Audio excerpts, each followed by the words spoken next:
Despite demands from the state that they end their wildcat strike and even some incentives for them to do so, corrections officers remain off the job at several New York State prisons. Some are now being staffed by National Guard troops, and that includes at Attica, where we find 2 on your side's Dave McKinley. What's the latest there today, Dave?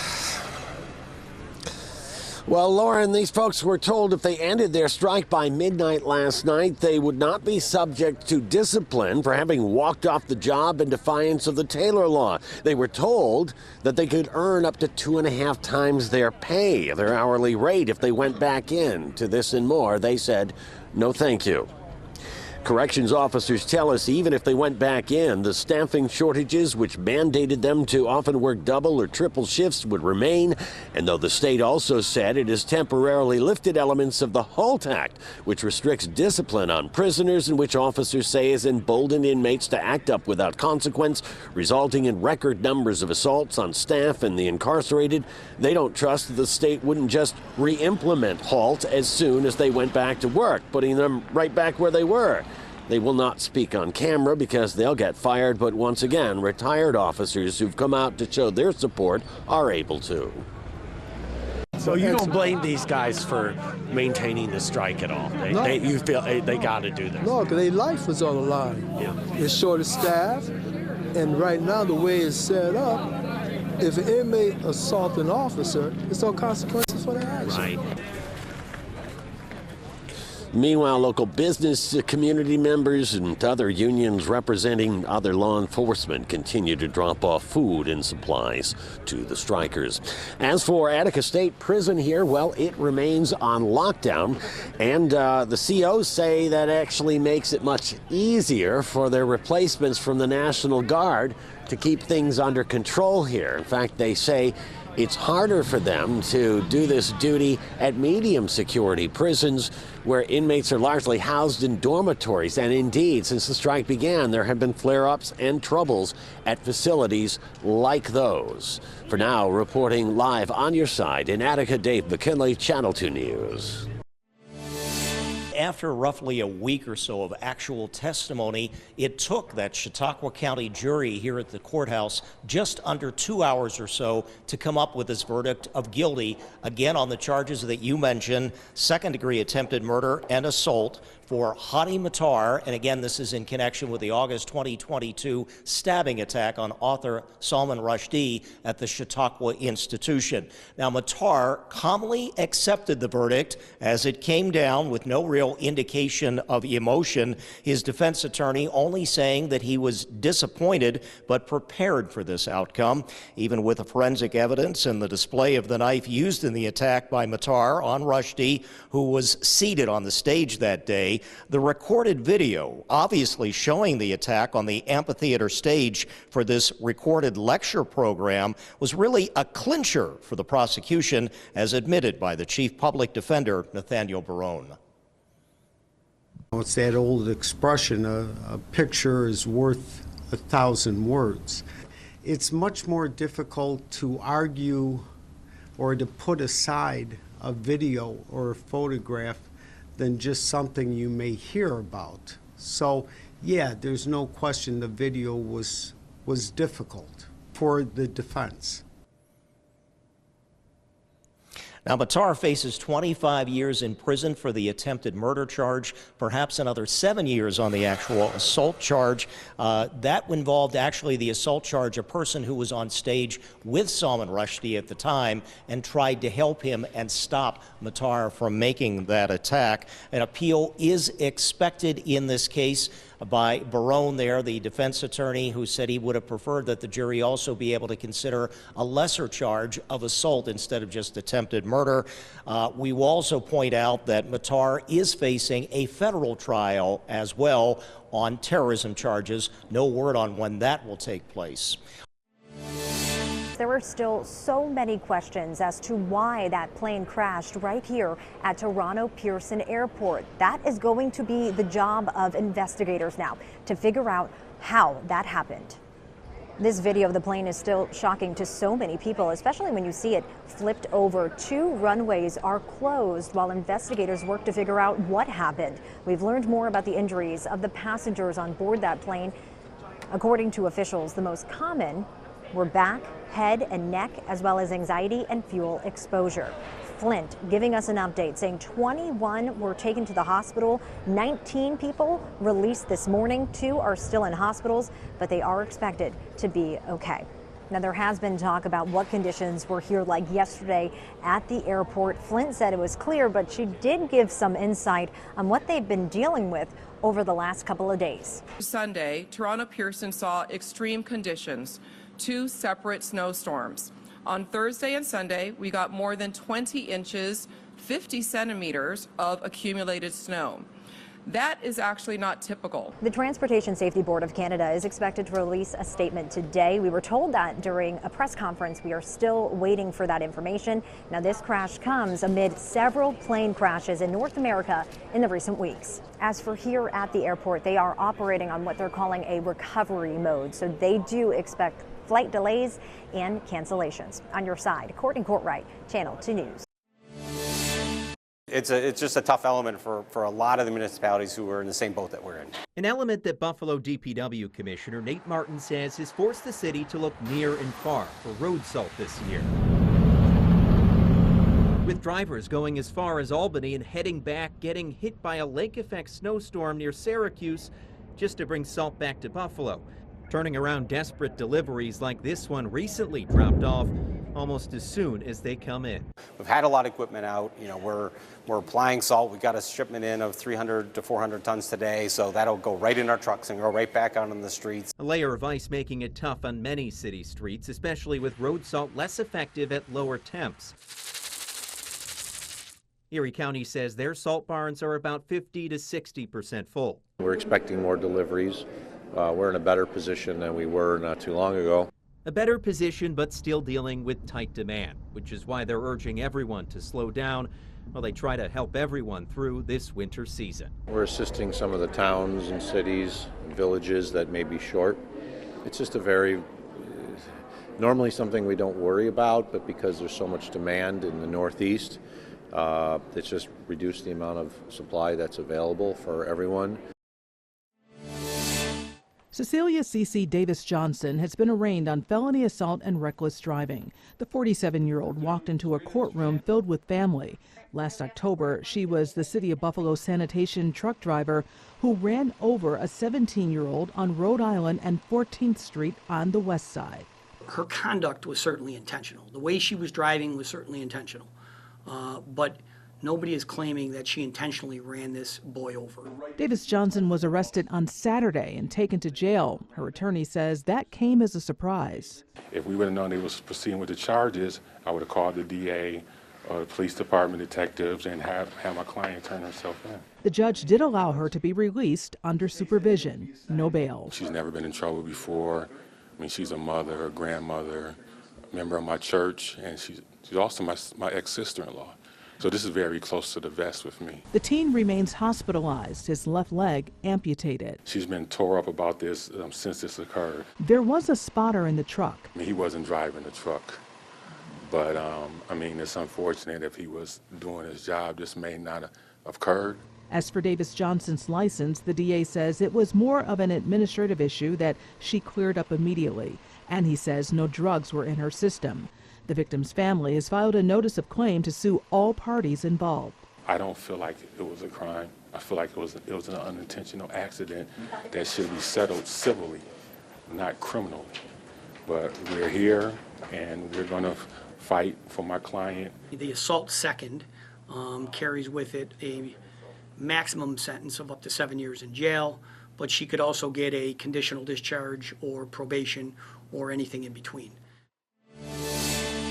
With rather dramatic claims on their signs and in their comments, Republicans welcomed Hudson Valley Representative Michael Lawler in the vicinity of the now closed Sumitomo rubber plant. For over 100 years, this company had a presence here, employing tens of thousands of Western New Yorkers. There was also a reference to the Old Castle APG plant. Closing is another blow to the Buffalo area economy. But for Sumitomo, it's been reported it was really a corporate decision from the Japan-based headquarters over financial viability of an older facility.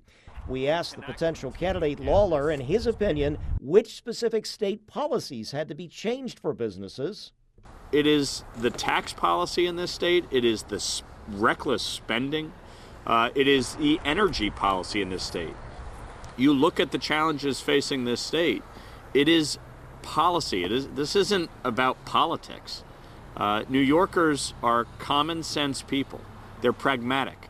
They want people who are going to make decisions in the best interests of their families. Governor Hochul has in turn emphasized affordability with tax rebates and child tax credits for families, along with free school lunches for all students. But on the budget spending situation, State Controller Thomas DiNapoli, who's also a Democrat, last week issued his review of the proposed budget. His office did not respond to an interview request, but his press release notes that funding priorities and changes from the Trump administration and Congress could seriously impact New York State, with a need to examine state spending, which was up to $252 billion in the latest budget plan. It also notes that Medicaid may be an especially difficult financial problem for the state, with health care funding concerns, with a call for more prudent decisions on state Medicaid policies.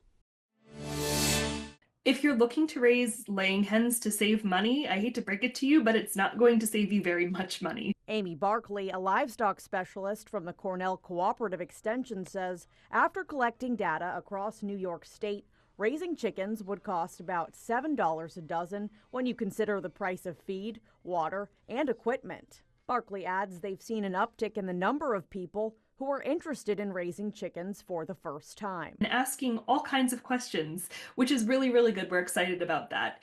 And furthermore, I've seen trends on hatchery websites that indicate that chicks are selling faster than they were the last 2 years. Bill Kearns, the manager at Country Max in North Tonawanda, says he's preparing for customers interested in purchasing chicks this spring. The last time we had a big sale on chicks was the last time the price of eggs went up, so we're anticipating the same thing to happen this time around. Kearns says for some, it's not about saving money. I had chickens when I was 14, got them out of Sears Farm catalog from Murray McMurray, and I raised them, and I just like having animals. My mother always told me I should have a small farm, and I told her it's too much work. These chickens are just, just keeps me busy. Before you start to build your chicken coop, municipalities across western New York have different rules. For example, in the city of Tonawanda, there's an ordinance that prohibits residents from raising chickens. In the city of Buffalo, however, you would need a permit. And my suggestion would be just check with your local municipality for the laws and regulations or rules, the ordinances they have in place to find out if they can do it or not. We already heard how it's been so cold this winter that ice skating at Canalside has been extended, but the seasons will eventually change, the sun will come out, and with that comes summer concerts on the waterfront. It's the best sunset in the city. There's just like giant rolling lawns you can relax on. We've got picnic tables, a beer garden area. It's just really wide open. There's tons of space to just relax. You're not like packed in with people and super crowded. Terminal B on Buffalo's Outer Harbor kicked off its first concert season last year with Chappell Roan. She went on to have a monstrous year in music, taking home the Grammy for Best New Artist. She was the first concert, and it was an amazing show. Like, you just knew she was a star. It sold out at 6,000. Honestly, a month later, she completely blew up, and people saw her for, $40. And Terminal B is expecting another big year for year 2, with Simple Plan coming June 1st, Megan Maroney coming July 19th, Bare Naked Ladies July 26th, and more announcements to come. So we partnered with Funtime Presents. They're the managing group over at the Talon Ballroom. They've got feelers going in every direction, and our lineup this year is probably going to be double what it was last year. On your... We see our older students being able to be role models and help our younger students grow. At Elmwood Village Charter Schools, Maya Duran is one of several 8th graders learning to lead. I just help around with papers and stuff, checking to see where, if there's papers need to be refilled and stuff like that.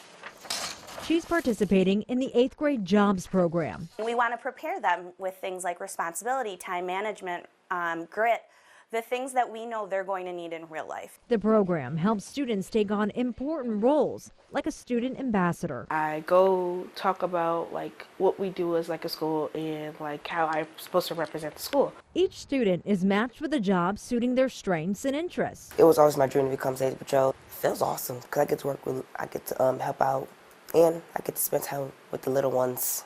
Through their jobs, these students are developing important skills. So it teaches me like a certain sense of leadership, responsibility. I feel like it's going to teach us like a sense of responsibility and helping people, because like it takes off a burden of other people so they can do their jobs and then I can help them more. Learning, all while keeping in mind the school's mission, being capable, connected, and contributing. They are contributing to their larger school community. When you contribute to something, you feel more connected to it. They've established close bonds with the adults that they're working with and other students, which they may not have been friends with before. Now they are, because they're working with them in different capacities. Renew Bath & Body always has colorful displays for every holiday, from Easter bunnies to a larger-than-life Santa. Now, all of that seasonal decor is for sale at a discount, along with the store's entire inventory. So we decided to close the store. So March 31st is our last day. So we're selling everything, all the light fixtures, all the products, everything's on sale. Tom Akers first opened the shop 12 years ago as a place to find all natural Bath & Body products in the Elmwood Village. Everything in the store, we avoid 1,600 different ingredients, so everything's healthy for your skin, healthy for the environment. And we started with 5 different product lines, and then now we're up to 25 different product lines. Along the way, he partnered with Mike Constantine to launch their own line of environmentally friendly and innovative products. We're the first, actually the very first, to launch our body wash, our shampoo, our face wash, and our hand soap in a water-soluble film. That means way less packaging, plastic, and waste. For example, a hand soap kit comes with a glass container and 3 refill pods. It's pretty simple. You just kind of take the pod right out of the packaging. You either put it in your washcloth, your loofah, or your hand, if you use your hand to wash your body. Get it wet and it will break the seal, and then you'll start lathering. Once the storefront closes, the product line will be the focus.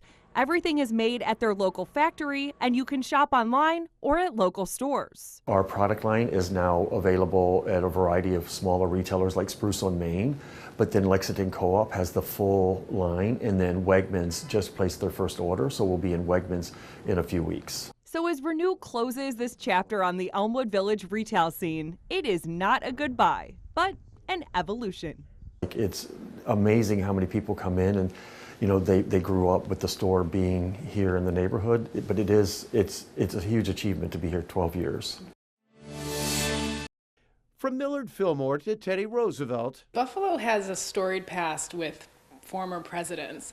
One of them being the only president to win re-election in non-consecutive terms. That is, until our current president matched that feat a few months ago. At any rate, Grover Cleveland was the Erie County Sheriff, the mayor, the governor, and then during a picnic in the summer of 1883, brewer Gerhard Lang raised a toast to, quote, Grover Cleveland, our next president. Cleveland laughed at the time. But this is the place where he had the idea to run for president, and they launched his campaign. Launched it right here at this sprawling estate, which is still a Cheektowaga landmark, the home of George Urban Jr. He was a civic leader, and he attracted many prominent friends, including Thomas Edison, who helped bring electricity to this area at the time. I think this house was probably one of the first homes in Western New York to have electricity. He was a merchant, a banker, an entrepreneur. His family operated the urban flour mill in downtown Buffalo. The estate has about 1.4 acres with a huge house of more than 7,000 square feet. The current George Urban house features 7 bedrooms, more than 5 bathrooms, a 6-car garage, and this indoor pool with sauna. Within the original house, I would say the dining room, the woodwork is unbelievable. When you walk in, it hits you right in the face. But there's also some newer features in this house, including a very special indoor swimming pool, which I think will be exciting to see a makeover of that. In the coming months, the mansion will get an extreme makeover as this year's Junior League Decorators Show House. And the event is a community event. We raise all funds that go back to area nonprofits, and local designers, craftsmen, and decorators donate their time and talent to come in and transform a historic space in Western New York. The Ice Castle in Mayville is back. And a lot of students have came here as kids, and now they're able to build it, and so it's a lot of sentimental as well. So it's like I said, it's just a huge staple of what this community is all about, and the support we've had has been tremendous. Students in the Conservation Natural Resource Management program at Erie 2 BOCES got to build a lot of it. We helped set the chutes up day one, and then we started cutting the channel where we funnel all the ice through, and then we cleared the ice field out and rock and rolled from there. So they've been running the chainsaws, tractor. They've been, just a little bit of everything. And of course, there are plenty of finishing touches as well. I come in right at the end. I'm going to make a heart-shaped bench for Valentine's Day in the ice on the castle. And then we're just going to add a really artistic element just to sort of enhance people's enjoyment of this awesome structure. The Ice Castle may be the centerpiece of this festival, but there's plenty more to enjoy as well, including live music, fireworks, and a shuttle to local businesses.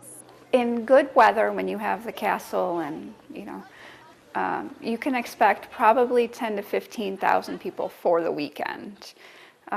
We're probably gauging that with the perfect setup, we're going to have more.